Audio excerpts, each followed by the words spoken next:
Forget the Endoscopist. We're going to start this session with Lee Swanstrom. He's coming to us from Oregon, and he's coming out now. Said like the movies. So, so thank you very much. Happy to talk about this topic in particular because surgery needs, foregut surgery needs endoscopy like a fish needs water, so should be a good tale. So I believe that a foregut surgeon should always have an endoscope in hand. There's many elements of, in particular, foregut or digestive surgery that call for it: preoperative evaluation, intraoperative quality control. Complication management is now probably one of the primary uses. And importantly, and we don't often think about it, but for postoperative longitudinal follow-up, it's non-invasive, it's safe, it's a good way to get in and see how that surgery is doing.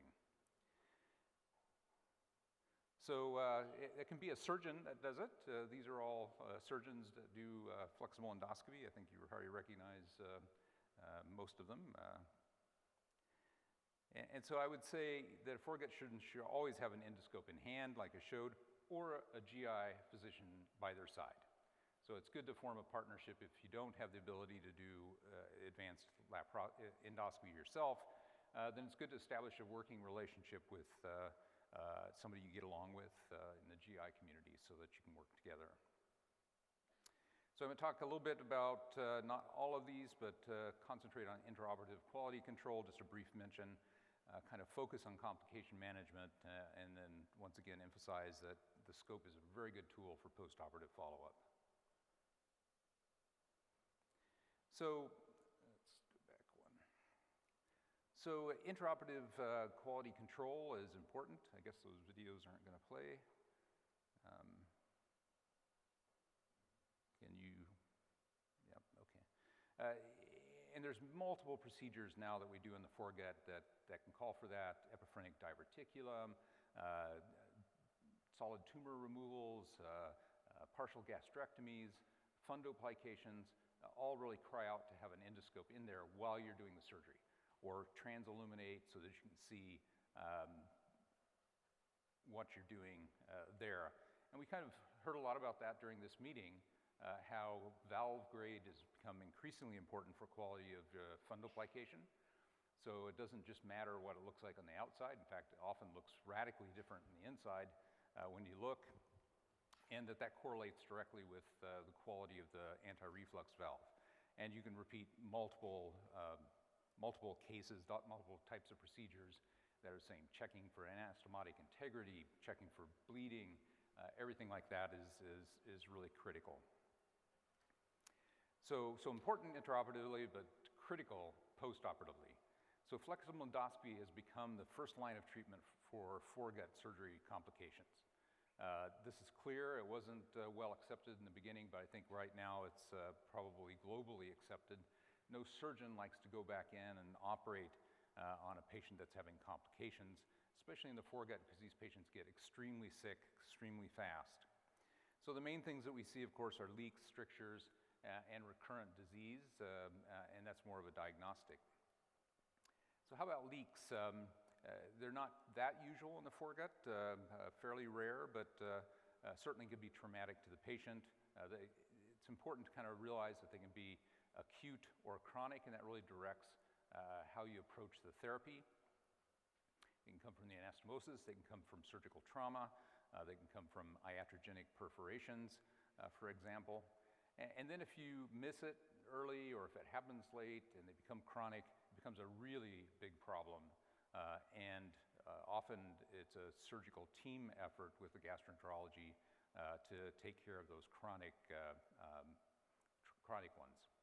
So this is kind of a spectrum of how you treat it.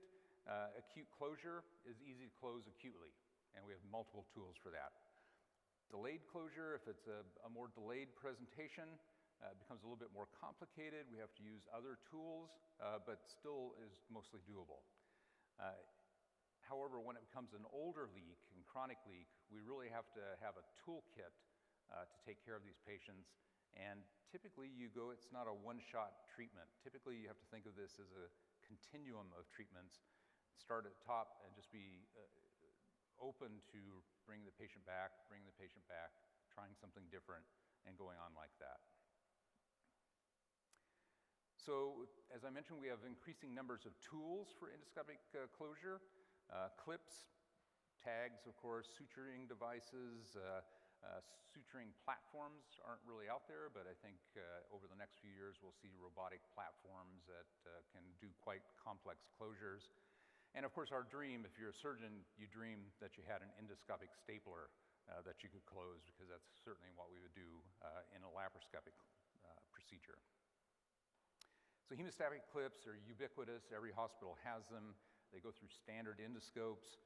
They're easy, relatively cost-effective, although, if you start firing 13 clips to try to close a small perforation at $100 a clip, it does add up fairly quickly. But this is really a good tool and is really the standard care for very acute perforations or leaks. On the other hand, they're certainly not perfect. As I mentioned, they're expensive. They're fairly fragile. They're not that robust. They're easily dislodged. Limited grip for really tissue apposition, and high profile, which can be annoying because you lose visualization pretty quickly. And so that gave rise to a generation of advanced clips that you can see here. These are mostly over-the-scope type clips that give a very robust, very aggressive closure, and a little bit more secure, a little bit lower profile, easier to work around. They're not perfect either. They tend to be difficult to close larger perforations with because you don't have security of overlap on them. But nonetheless, these have been an important addition in armamentarium. This also extends the time frame that you can approach a leak or a perforation. So clips, once you get edema, once you get a little bit of fibrosis, it doesn't take much. They just don't work. Standard through-the-scope clips.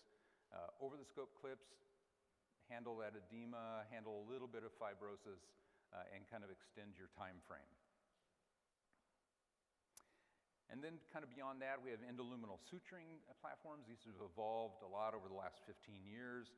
You're all familiar with overstitch, but this really gives kind of a surgical approach to do it. The size of the perforation doesn't really matter.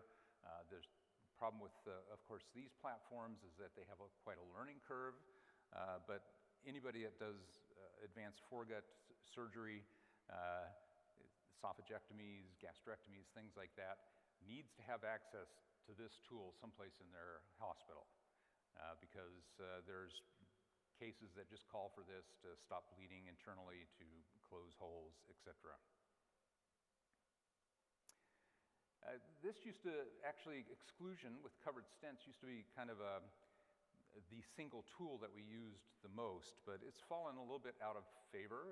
These stents are expensive, they have their limitations, but nonetheless, they're good for things that you simply can't close, that are fairly well controlled externally, but you want to get the patient eating, and if you can bridge that location. So for me, the indication for stents is subacute presentations, a little bit longer than true acute ones. Damage control, stop the leak, so you can treat the patient with other modalities, percutaneous, surgical. They have to be in amenable locations. Stents are a little bit limited to where you can get to or what curves and kinks that they'll fit in. You do have to be prepared for frequent exchanges.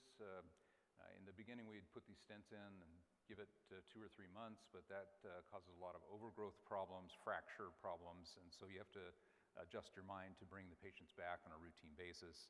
And pretty much the big problem with stents and benign disease, of course, including perforations or complications, is that they weren't really designed for that. They were designed to go into tumors with a dense fibrotic tissue to hold them in place. And so migration is a big problem with these.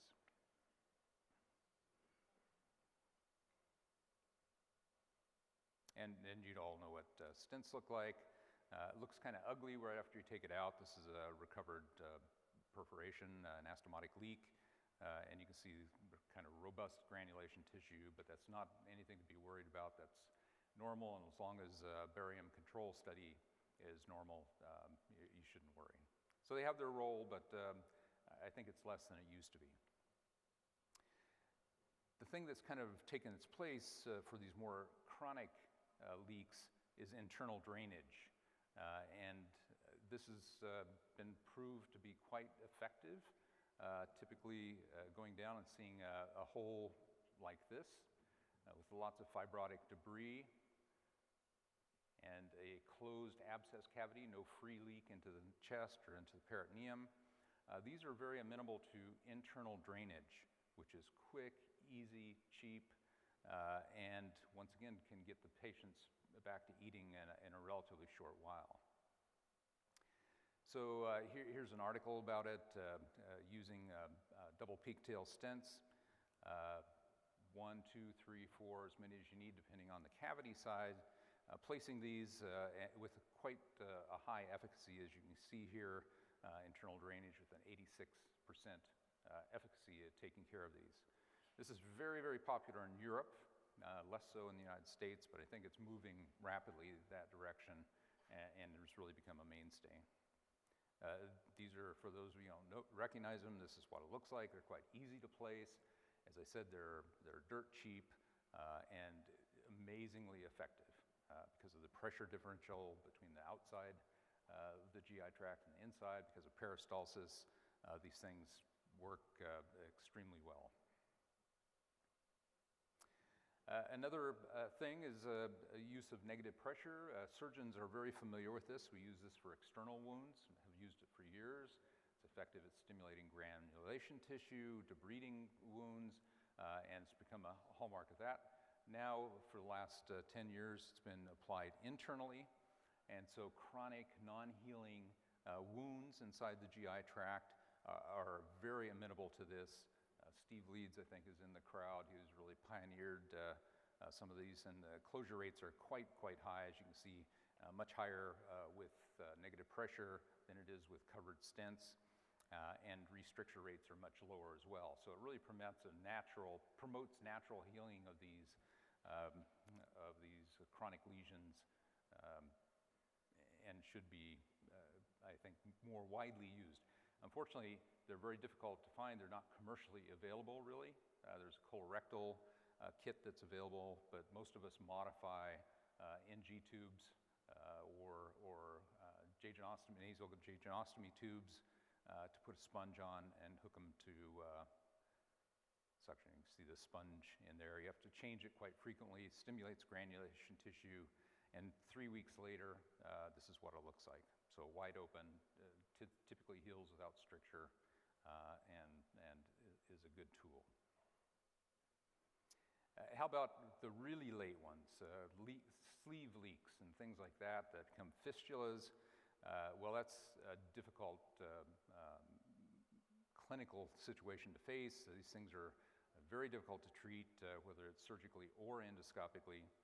They tend to be debilitated patients. They have epithelialized tracts and a high tendency to recur, even months and months later. You think you got it closed, and lo and behold, it's back there. So what do you do with these? You optimize the patient, of course, make sure they're nutritionally replete. You clean these things up, you take out all the foreign bodies, you de-epithelialize the tract, argon beam, bipolar cautery to kind of burn the tract. And I think the most important thing is the first thing you try is probably going to fail, but you kind of have to try it. Each time you try something, it gets a little bit smaller. So you put a clip on, it's a little bit smaller the next time. You sew it the next time, it's a little bit smaller. You start filling it with glue and putting biologics on it, and it gets smaller and smaller. So being persistent in these can contribute to success. And once again, I don't have the time to go into it, but there's many tools for this. Sealants, biologic glues, acrylic glues, bio meshes of various sorts, and even a cardiac occluder, which is made for ventral septal defects and costs $6,000 or $10,000? How much did you spend? So an expensive way to treat it, but quite effective as well. And Chris was kind of a pioneer in doing that. And don't forget that at some point you spent so much money that a quick trip to the operating room is not the end of the world. It's not a horrible thing. Sometimes early technical failure, you're there, they have an incision or incisions, you can just bring them back, open it up and fix them, or if they become so chronic.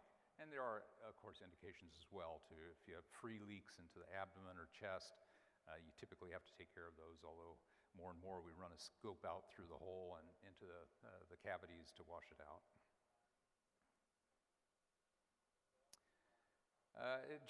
Briefly, I'm going to kind of run through this because I'm kind of up on time, but strictures can be a problem as well, and chronic.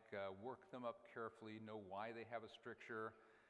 I think if you have a stricture, you need to do endoscopy on it and not sit on these patients because even though they look kind of like an ulcer-related, marginal ulcer-related stricture, they can come back with cancer, so always need to biopsy these things. There's millions of choices for dilators. We don't need to go into all that. Balloons, through the scope balloons are kind of our hallmark treatment of these. Frequently need multiple treatments. I typically use a balloon if I can't pass the stricture with a scope, so you can run a wire through it and do it under fluoroscopy. Fascia anastomosis, probably a balloon is a little bit more gentle than a dilator. We can go through here. Often with these chronic problems, especially post-surgical strictures, where you have staples or sutures involved in it, they recur quite rapidly, and you have to start thinking of adjuncts. A very effective one is intralesional injection of steroids. It's easy to do. It's always worth trying. So we'll dilate them twice. If they come back again in a short while, we'll start adding steroids into the picture. And then if you keep dilating and you need to, you can feel quite free, especially with anastomotic strictures, to do strictureplasties. This can be radial strictureplasties or even circumferential. A lot of the GI community is a little bit worried about doing this, but surgeons know that there's intense adhesions around these things and fibrosis because they probably have that anastomotic stricture less because of the anastomosis, more because of a subclinical leak and inflammation around the outside of it. So this is a tool worth learning how to do, and don't be afraid to use it. Strictures for stents are not a good idea. 38% long-term success rate just doesn't seem to work, although LAMs may be a different case, and LAMs have been gaining popularity for short strictures and having a higher success rate with that. My recommendation, if you do put a stent across a stricture out of desperation, is you need to fix it. You need either put a clip on it, an Ovesco or an Aponose clip on it to hold it in place, or suture it down because they'll 100% migrate. So in conclusion, foregut surgery, the flexible endoscope is an essential tool, both pre-op, inter-op, and post-op. That's true for both the surgeon and the gastroenterologist, and I think both of them need to work together to really give the patient the benefit of this tool. Thank you. Thanks so much, Lee, for that great perspective and overview. It's indeed my pleasure and honor to introduce good friend Chris Thompson, who everyone knows. Chris is the head of endoscopy at Brigham and Women, professor of medicine at Harvard, world-renowned authority on endobariatrics and everything interventional endoscopy. And today he's going to talk to us about GPOM or POP or GPOP for gastroparesis. Chris. Thank you very much for the invitation. It's great to be here. Love the conference. A lot of fun. So POP or GPOM for gastroparesis. This is the agenda we'd like to cover. We'll do a brief overview of gastroparesis, then we'll get into the different techniques and then clinical outcomes.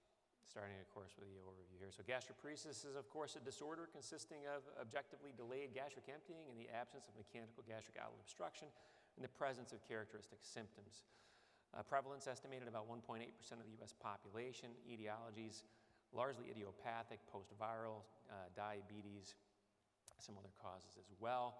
Pathophysiology is based on neuromuscular dysfunction of the stomach, gastric accommodation alterations, antral hypomotility, pylorospasm, and intestinal dysmotility.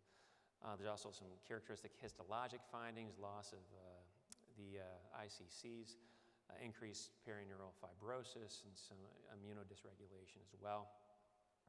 Symptom overlap with other conditions, in particular functional dyspepsia with early satiety, postprandial fullness. So there's a lot of overlap there. 30% of patients with dyspepsia have delayed gastric emptying, and 80% of gastroparetics fulfill symptom-based criteria for functional dyspepsia. So this is not, oftentimes the diagnosis is murky. It's not as clear as with achalasia, for instance.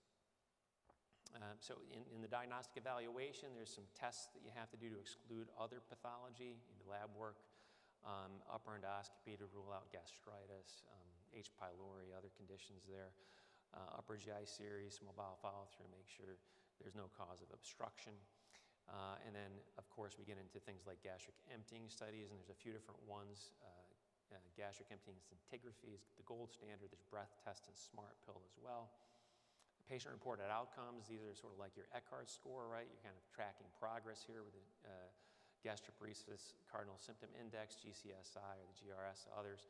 Investigational studies include the EGG endoflip, full-thickness biopsies, and motility studies, and those are really kept at clinical trials. I'm going to focus on those three very briefly before I get into the details of this. So, solid phase gastric emptying studies, radioactive eggs.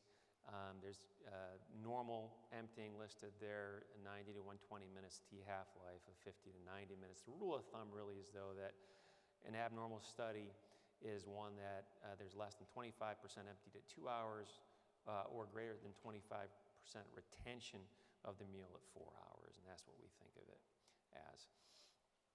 GCSI is an example of the questionnaire right there.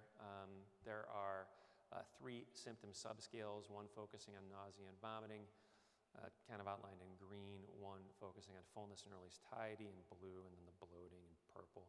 And then the final score is an average of the 3 symptom subscales, and it ranges from 0 to 5. So again, you kind of do that like an Eckhart. And then finally, the one other one I'll touch on, which is investigational, really, is the endoflip. And they did a nice little study here, Snape et al., and they studied 114 patients with nausea and vomiting, and they'd all had gastric emptying studies. And 47 were diabetic, 67 were thought to have idiopathic gastroparesis. And they kind of tried to associate the endoflip findings with conditions and symptoms and whatnot. And they found that the only thing really that was a clear association was that distensibility of less than 8 on the endoflip was associated with severely delayed gastric emptying. There was really no significant difference in distensibility among the other etiologies, although there might have been a subtle trend there with diabetic gastroparesis having less distensibility. So need to do more there. I know people are suggesting all sorts of potential algorithms utilizing this, and that would be great, but we're not there yet, in my opinion. Moving on to techniques. So this was a very interesting study out of Korea, human cadaveric study, and this was looking at pyloric anatomy. And since we're going to be working on the pylorus, it's probably important to really fully understand the anatomy. And they actually found that the pyloric sphincter consists of 3 muscle layers. There's the outer longitudinal, the inner circular, but then there's another inner layer in addition to that, which is another layer of longitudinal bundles, which was quite interesting. I'm trying to use the pointer there, but it's not. So we can see here that the white arrows are showing where the circular layer in the duodenum becomes the inner longitudinal layer as it emerges and goes back up into the stomach. That's really quite interesting. Additionally, it's much thicker on the lesser curved side than on the greater curved side. And I think that's, when we do endoscopy, we perceive the greater curve to be thicker, but it's actually not. And these 80 cadavers are very consistent. The lesser curve is much thicker. So that can actually impact how we do these procedures moving forward, having a really good understanding of this. They also saw that the longitudinal fibers actually track in and they penetrate the circular fibers. which is kind of interesting, and they think it plays a physiologic role as well. They did some very interesting simulations for contraction, and they found that, and they looked at force distribution. It might be a little too complicated to get into this here, but those inner longitudinal layers are thought to also play a role in relaxing the sphincter, which is kind of interesting and could have pathophysiological relevance. So moving on to technique, basic perioperative care. It's fairly consistent. You want them NPO. Oftentimes they've been a liquid diet for a prolonged period of time going up to the procedure, especially if they had problems with Bezors. You want to manage the anticoagulation, antibiotics. We insufflate with CO2 always, no air, and you always want a varus needle in the room for decompression if you need to do that. So the basic procedural steps vary considerably. Everyone kind of does this a little differently. You do have certain things that are consistent, though. You have an injection fluid you're going to use to create a submucosal cushion. You can use saline. I use hetastarch. There's Elavue glycerol, other things you could use. I usually mix it with methylene blue. I don't use epinephrine. But there's all those different things you can do as far as combinations there. Mucosal incision, you can do it in different directions, transverse, longitudinal. Submucosal tunnel formation, that varies in length. Pyloric rim identification is critical in all those. It looks like my fellows call it the calamari sign. They're looking for that. And then you do your myotomy, varying in length, usually just a couple centimeters in closure. Different knives are available for this. I like a knife that actually injects fluid through it with pressure, and you don't have to do it with syringes. So there's several different types that are available. Both Irby and Olympus have knives that do that pretty well, and Boston Scientific's coming out with a set. There's different types of caps. If you're working in a tight area, a tapered cap at the bottom right is a good one to use. They cone down, but there's several that are good, and there's different types of hemostatic graspers. Various electrosurgical generators available as well with different settings. And in the hands-on labs here, we were using the Irby's. I have that available in my unit. I use a precise sect with a setting of 6, and then effect at 2, 2, and 2, forced coag. And there's so many different ways to go with these. There's also Olympus's generator, which is very good. And the idea is you're going to be doing a lot of your tunneling and dissection with coagulation current in non-contact form. You just want to find something as a good starting point, and then you adjust it based on the patient's doing and what fluid you're injecting, because some of them conduct current better. You can either do, for different approaches, you can go on the greater curvature, which is how the procedure was originally kind of proposed, or you can go lesser curve. There's no evidence one way is better than another yet. The tunnel's a little longer typically when you do the greater curve approach, and you can actually get away oftentimes with the stomach not being completely empty on the lesser curve, just because of where the food would pool. You can usually do a shorter tunnel with lesser curve as well. It is a little different than the traditional E-poem if you're used to that technique. The images aren't quite the same, and the duodenal mucosa comes in more perpendicular, so something to be aware of with that technique. Quickly, basically an example video here. We're injecting some fluid using a Carlock needle to do that, and then I'm going to be using an Irby hybrid knife for this. Making the incision, and then I think I have a slightly tapered cap on there. And using precise sect, as I had mentioned, so it's kind of mostly non-contact, but you can do some contact as well. We're injecting through the needle. And we take down vessels as we go. A lot of times with these newer waveforms, you don't really have to spend too much time cauterizing vessels particularly. There's the pyloric ring. Oftentimes we go back and kind of confirm that, and then we're making our myotomy there. And a lot of times we'll do a 2-layer myotomy. We just take down the ring. We don't come back very far. We don't do 2 centimeters anymore. So that's the technique. Then we close it. The rings there. And then we'll close this with endoscopic suturing, but no time for that. So things to monitor during the procedure, frequent abdominal exams, feel the neck for crepitus. And have anesthesia monitor the end-tidal CO2 and airway pressures, because that's a sign that maybe you have too much CO2 going in, and you might have to catch up, or you might have to maybe even pause the procedure a little bit, or you might have a pneumoperitoneum, or capnoperitoneum, which can be pretty severe if it gets too tense. So you might need to decompress that with a varus needle. Clinical outcomes quickly. The major outcome here, they look at a GCSI score, and if it's improved by 50% or more. That's usually what they're using in all of these studies. So that's the focus. The first case was described in 2013 by the Hopkins group. Professor Inouye was there. I think he did most of the procedure. They used the greater curve approach. The patient did very well. Getting into some meta-analysis. This was one of the first meta-analysis. 281 patients. 4 of the studies were prospective. Clinical success, 71% had that 50% improvement in GCSI score. So that was pretty good. There's also significant improvement in scintigraphy. The grade, they did do grade for this. It was low certainty of evidence for GCSI and very low for GES. Another meta-analysis here of 10 studies, 482 patients. Not a lot of overlap, kind of funny. 3 prospective. Clinical success, about 61% here. Over a 1-point improvement in GCSI, another marker of success. And here, the prospective studies did not do as well as the retrospective studies. But they looked at complications, which was great, and found that adverse event rate was 8%. That was kind of what was unique about that meta, and it was good.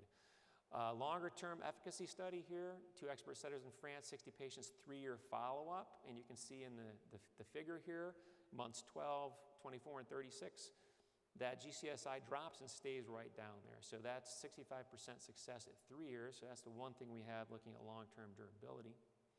Predictors of success, this is another multi-center study with 80 patients trying to see what could predict success. They had 56% success in the images up at the top right, and this was for all 3 subscales as well. So it was very consistent improvement in GCSI across the board. Lower success rates than in the other studies, though. But their predictors were a GCSI to be going with greater than 2.6 or gastric retention of greater than 20% at 4 hours. So on scintigraphy. So those 2 things indicated the patient would do well with the poem. So it's another international cooperative study here, basically showing very high success. And they were comparing this to pyloroplasty, but I don't know how much credit to give this because the clinical success at G-POEM is 92%. So I don't know what to do with this, but they say greater clinical success with G-POEM compared to pyloroplasty. And finally, the last study I want to talk about is the big RCT that came out of Europe, and the Czech Republic was the main center for this. Randomized sham-controlled trial. This is the best evidence we have. 41 subjects, 21 went to G-POEM, 20 went to sham. Primary outcome here, proportion of patients with treatment success is 6 months in the intent-to-treat cohort versus sham. Treatment success was defined as a decrease of at least 50% in GCSI, which is what we've been talking about. So the results here, intent-to-treat population, 15 to 21 patients, or 71% met with treatment success versus only 22% in the sham group, and that was statistically significant. They also did a crossover, and open label crossover, and found 75% treatment success there. And this is just improvement in GCSI in green, and blue is the control group, which wasn't as significant, obviously. So take-home points. G-POEM has level 1 evidence supporting its clinical efficacy and safety in the treatment of gastroparesis, with what I tell my patients about a 60 to 75% success rate and about a 7 to 10% adverse event rate. Long-term durability has now been shown out to 3 years. Predictors of success are a GCSI to begin with greater than 2.6 and gastric retention of greater than 20% at 4 hours. And no symptom profile or techniques have been shown to predict success. And as far as future directions go, is better phenotyping of gastroparesis is very needed. So there's a lot of people working on that, and I hope we have something there.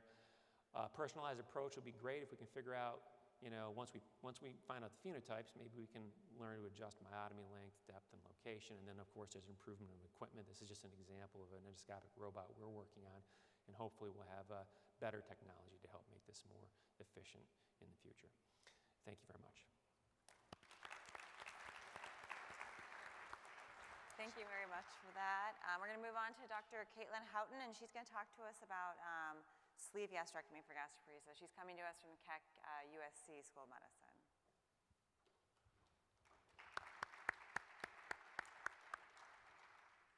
Hi, thank you. It's such an honor to be here, so thank you to the panel for inviting me. And I have the pleasure of talking about sleeve gastrectomy for gastroparesis. So we got a quick overview already, but so I'm going to go pretty quickly through the overview of gastroparesis. But gastroparesis is a clinical disorder that results in delayed gastric emptying in the absence of mechanical obstruction. Etiologies are idiopathic, diabetic, and post-viral or post-surgical. And although it's considered fairly rare, it's a costly diagnosis to treat. These patients are often in and out of the hospital. They're difficult to manage. They tend to have a lot of symptoms that are managed at home, but then when they have those flare-ups, they end up in the hospital for multiple days in a row, difficult to manage and difficult to get home. So what are our treatment options? We kind of go through the algorithm of lifestyle changes and diet modification. Then there's kind of the medical, pharmaceutical, pro-motility agents, antiemetics, fluid and nutritional support. If that isn't working, we go on to procedural, first-line procedures like the pyloroplasty, G-POM, which we just heard about, and gastric stimulator. And then there's a second line of therapy, which often includes a partial or subtotal gastrectomy. So I'm just going to talk about our procedural treatment for these patients. So our first-line procedures, as we've just heard about, is really to tackle the pyloric intervention. And these are either a pyloroplasty or the G-POM. And kind of the background on that is that there's antral hypomotility and spastic pyloric muscles, spasms there. And so the thought process is if you can kind of aid in the emptying of the stomach by disrupting that pyloric dysfunction, then the patients are going to do better. The other thing that we use at USC is the gastric stimulator, and this is for humanitarian use only. It was originally developed to be like a gastric pacemaker, where it actually, the goal was to make it contract and help contract the stomach, but that's not actually how it works. What it evolved to is high-frequency stimulation of the vagus nerve that actually interferes with the transduction of the nerve, which then eliminates symptoms like vomiting and nausea. So if patients come in with refractory to medication and they have nausea and vomiting as one of their main symptom complaints, the addition of an Intera gastric pacemaker is often used. So if you go through medical therapy, patient continues to have flares, continues to be uncontrolled, multiple hospitalizations, come to see the surgeon, we're often going to add the pyloroplasty, possibly add a gastric stimulator. He mentioned EndoFlip, so we are trying to figure out who might benefit the most from the pyloroplasty by using EndoFlip. But if they fail that, so if they really, done the pyloroplasty, we often use pacers. They're coming in, we're upping the kind of the settings on the pacer, and they are still not controlled. These patients are really difficult to treat, and our only option in the past was a subtotal gastrectomy with Roux-en-Y reconstruction. This poses some issues, though. We've heard yesterday in the bariatric talks, these, you can get internal hernias and you can have morbidity from this type of procedure, and we were looking for better options. We kind of transitioned to that bariatric literature. Right around 2013, sleeves were becoming really popular for bariatrics, and researchers wanted to know, what is that doing to the physiology of the stomach, and what is that doing, how is that working, what is going on when we alter the anatomy? And there were several studies published during that time that showed that sleeve gastrectomy increased transit times into the duodenum compared to pre-op nuclear med studies. So this was one of the studies that just showed that using nuclear medicine, you could show that there was increased transit times with the sleeve gastrectomy. There was also studies using timed MRI, and they were showing similar outcomes, that the transit times after a sleeve gastrectomy were increased from about 16 minutes to about 8 minutes, which is a significant change. So we started thinking in the gastroparesis world, instead of using a partial gastrectomy, which has morbidity, a sleeve is a much simpler procedure. You get rid of the offending agent. The stomach is often, doesn't accommodate well, so this may help accommodation, and it may increase transit time. This may be a good treatment for gastroparesis. So what would that look like if we did want to use this modality? So I'm going to quickly show you a sleeve for gastroparesis. It's not different than a sleeve for bariatric surgery, but we're going to quickly show you what this looks like. So we're going to take down the short gastrics. You can see that we're going to take down the short gastrics with minimal blood loss. The nice thing about this procedure is that it's easier to perform. It takes less time. It's less complex in some ways, and you have less anastomoses, so less risk of leak and some other of those morbidities with the gastric bypass. I don't think I can speed up the video, so, but it's 3 minutes. It's 3 minutes, so we're going to take our time. You'll see we're going to completely mobilize the fundus up to the diaphragm. You know when I was doing some of these surgeries, you would expect that you're not having accommodation. These patients might have big floppy stomachs that look like big empty sacs that don't move, but they actually look relatively normal. So we're not seeing a lot of differences visually on the stomachs when we're doing gastroparesis sleeves. Often these patients have also had other modalities. So they've often had a pyloroplasty in the past, or in our cases, we've had stimulators in the past. So you have to be cognizant when you're starting the sleeve at the antrum, because we're placing those leads right at kind of the greater curve, but right near the incisura, that we don't narrow the incisura. Now we're going to start the stapling of the stomach. This patient did have the gastric pacer, so we're starting a little bit closer to the pylorus than maybe you would for bariatric sleeve, because we have to get past the bumper from the gastric pacer and exclude that. Now, if that bumper was a little bit lower, and if it was going to narrow the incisura, we would not exclude it. You can leave those bumpers in place and it's okay. But in this case, I was able to exclude it and take it out with this specimen. We are using a bougie. In this case, it's the endoscope as my bougie, but there are other bougies that you can use that will aid in kind of tailoring the size of the sleeve gastrectomy.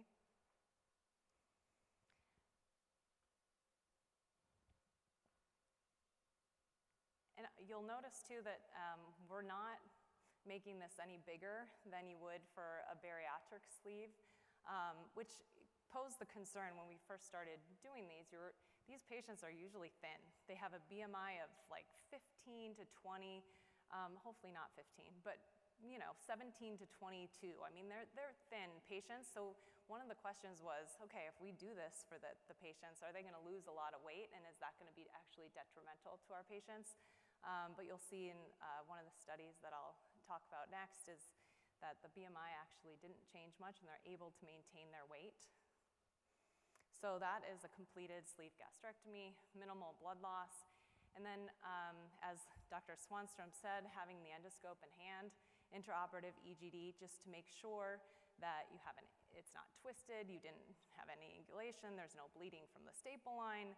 This is a very controlled operation. And as we come back, you'll see that it's a nice, narrow sleeve. So did this work? Does this work to treat gastroparesis as we thought it might? There was one study by Dr. Santiago Horgan and the UCSD group that looked at this for their patients. They had 19 patients in this series. Half of them were post-surgical and half were idiopathic. Quality of life scores did improve, and the BMI, as I said, was maintained at 1 year.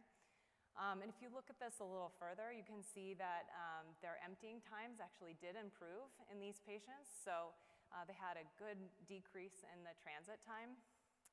And their quality of life scores got better.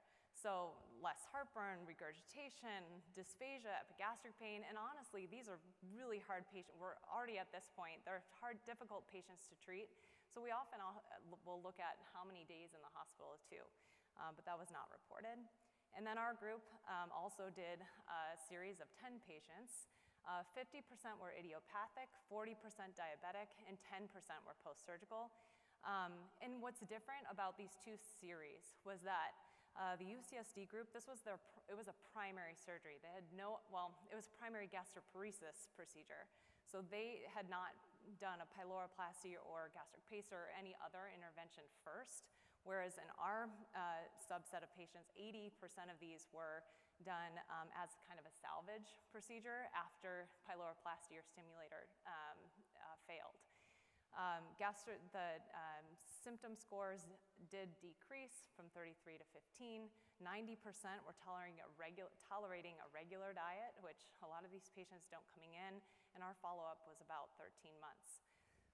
I think that what we still need to learn is the phenotype of gastroparesis, because it's interesting. You'd think maybe you want to try the sleeve would be better for type 2 gastroparetics as the primary procedure, but they also have the Titus pyloric stenosis or spasm on endoflip, so that kind of maybe they're the best responders to that first.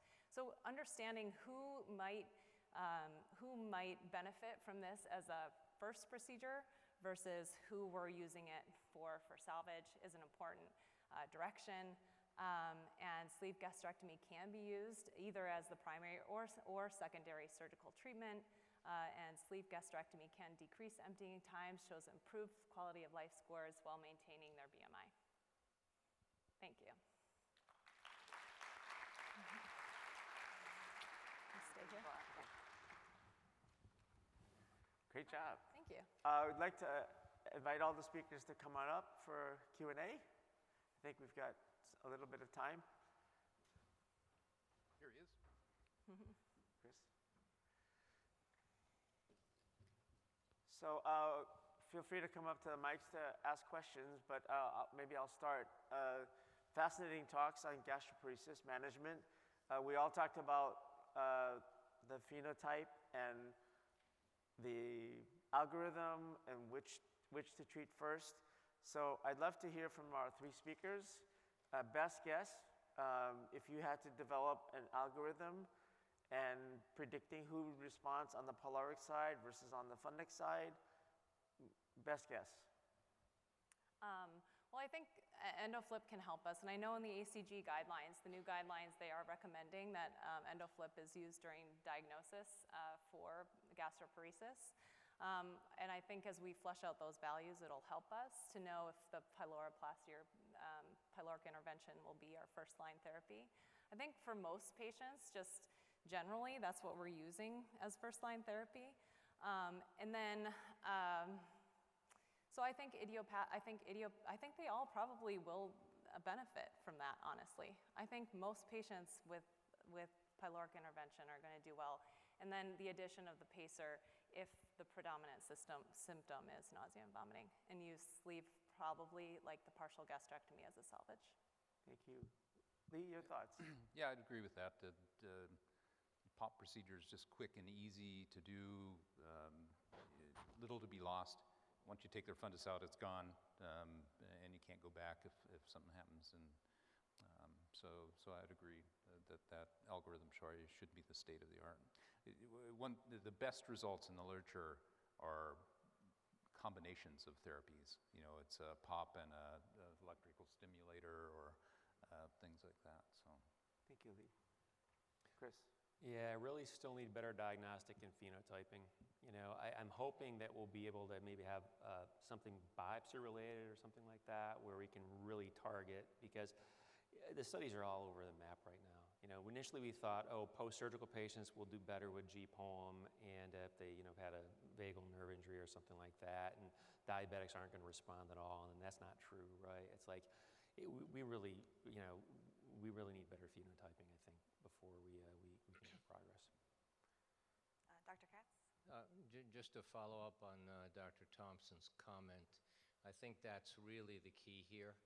I mean, we now have procedures that are way ahead of the diagnostic ability, and with no disrespect, although maybe a little, the GCSI is validated against a flawed procedure. the nuclear medicine gastric emptying study is not as reproducible as a manometry, which many have argued is not that reproducible.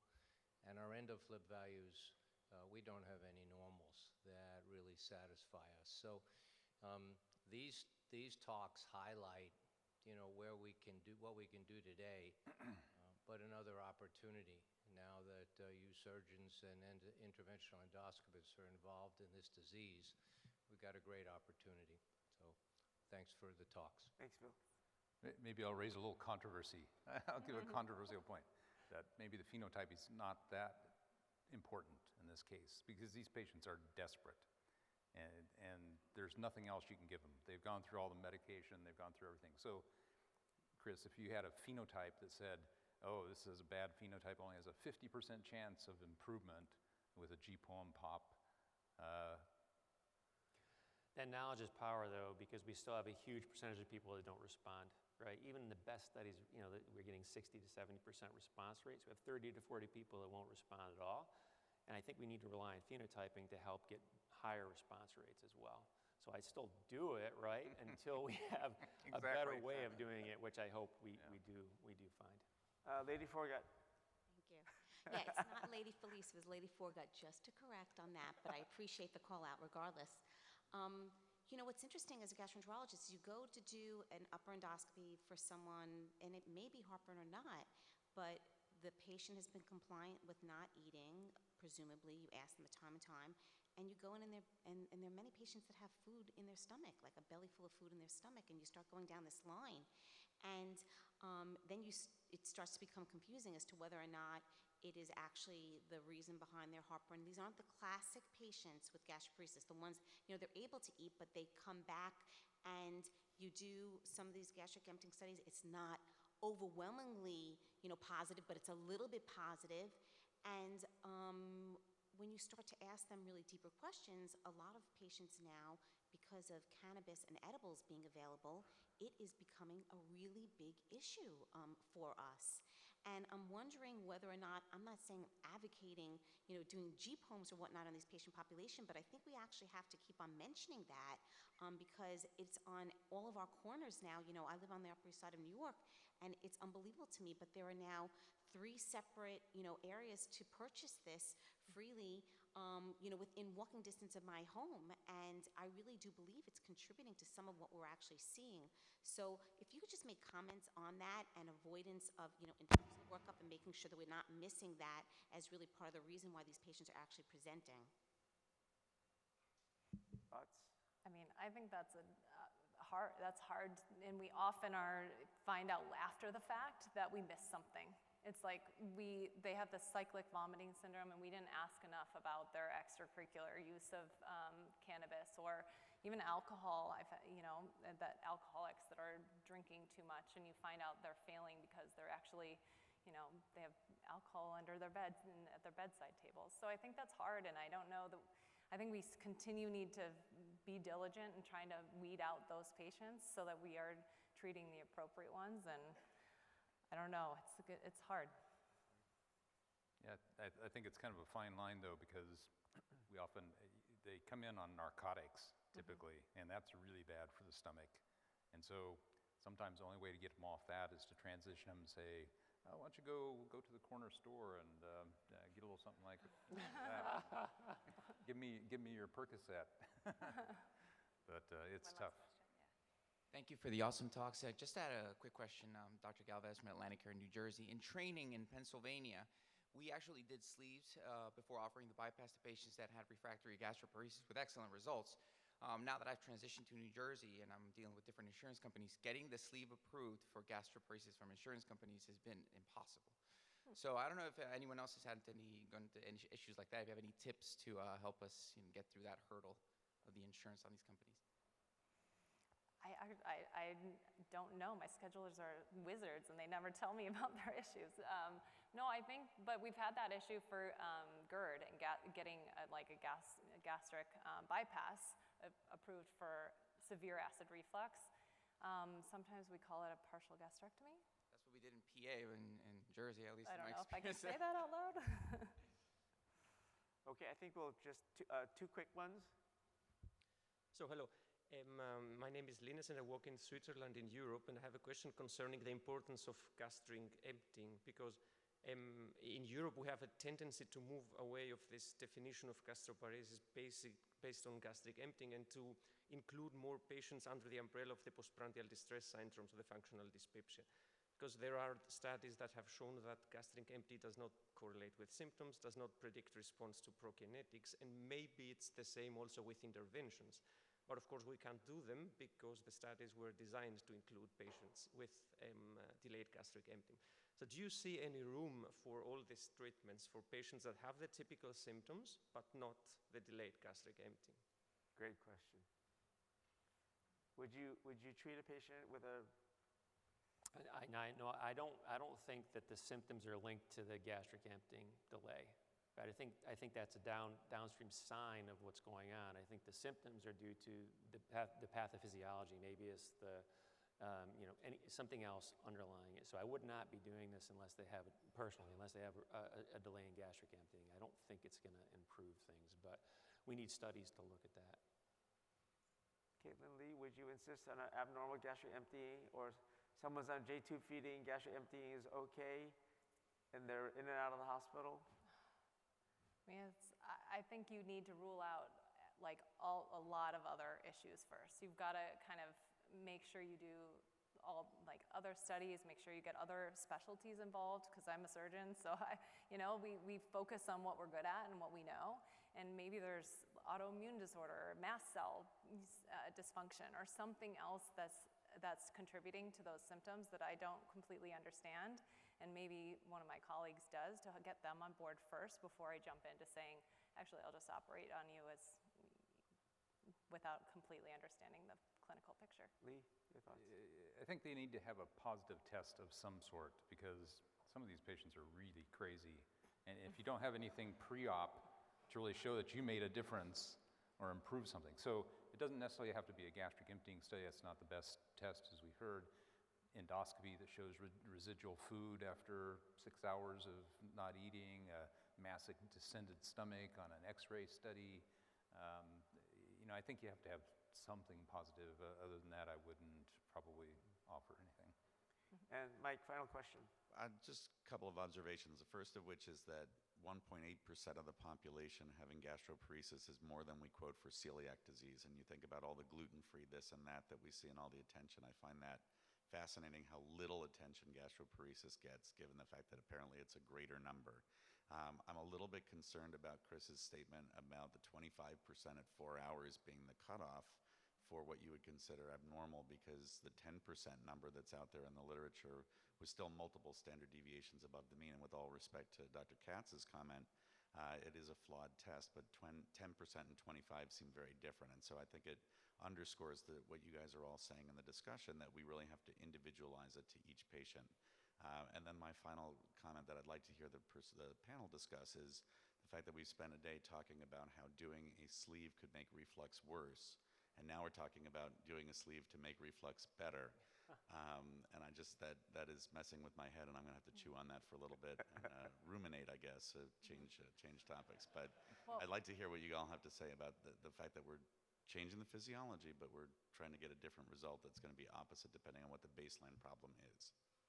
But I guess I don't think that gastroparesis is necessarily esophageal reflux, right? I think that I feel like they're different. So I would be careful about doing a sleeve on someone for gastroparesis if they have documented GERD. So esophageal reflux on a pH Bravo, and I will test that before I would opt to do a sleeve. But there are a lot of patients with gastroparesis that don't have GERD. Chris, I'm going to put you on the spot with that same kind of question or line of thinking. You've done so many endoscopic sleeves, and I'm sure you've had some patients who were obese and had gastroparesis. It is possible.